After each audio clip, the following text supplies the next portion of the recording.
আজ ফের কলকাতা ও তৎসংলগ্ন এলাকায় অভয়া ক্লিনিক। গত রবিবারের মতো আজও রাজ্যের প্রায় 29টি জায়গায় রোগী দেখলেন জুনিয়র চিকিৎসকরা। ওয়েস্ট বেঙ্গল জুনিয়র ডক্টরস ফ্রন্টের পক্ষ থেকে এই ব্যবস্থা ফের নেওয়া হলো। পাশাপাশি বসল জনতার মতামত, রাজপথে আদালত। কোথায় কোথায় হলো এই ক্যাম্প, চলুন দেখে নিই।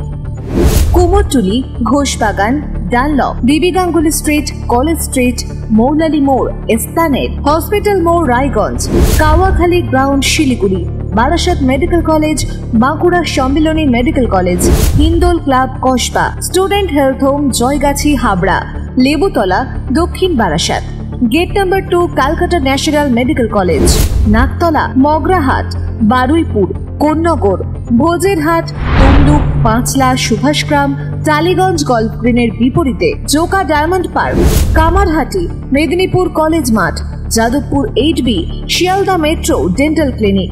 সকাল 10টা থেকে দুপুর 2টো পর্যন্ত চলবে এই অভয়া ক্লিনিক। এসপ্ল্যানেডে এসএসকেএম এর জুনিয়র ডাক্তারদের এই মেডিকেল ক্যাম্পে দুপুর 1টা পর্যন্ত প্রায় 150 জন রোগী এসেছেন মেডিকেল চেক আপ করাতে। আমরা আগের সপ্তাহে আগের রোববার আমরা অভয়া ক্লিনিক করেছি এবং আমরা দেখেছি যে 200 জন পেশেন্ট আমাদের কাছে এসছে। আমাদের ডাক্তার হিসেবে আমরা শপথ নিয়েছি পেশেন্টকে পরিষেবা দেওয়ার, কিন্তু হাসপাতালে আমরা দেখতেই পাচ্ছি জুনিয়র ডাক্তারদের কোনো নিরাপত্তা নেই। তাই আজকে আমাদের পথে নেমে যেতে হয়েছে। আমাদের যে পরিষেবাটা দিতে পারছি না সেটা বারবার করে আমরা পেশেন্টের কাছে পৌঁছে দিতে চাইছি। তাই আজকেও আমরা নেমে পড়েছি রাস্তায় সেই পরিষেবা পৌঁছানোর জন্য। আজকেও আমাদের কাছে এখন 150-এর উপর পেশেন্ট এখনও অবধি চলে আমাদের এখানে দেখিয়ে গেছে, আরও পেশেন্ট আসছে।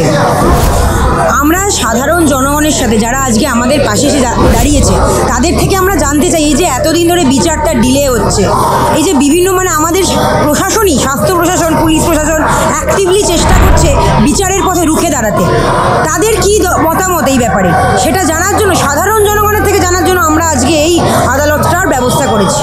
ব্যুরো রিপোর্ট, বিশ্ব টাইমস। ফিরবে হুঁশ, জাগবে মানুষ।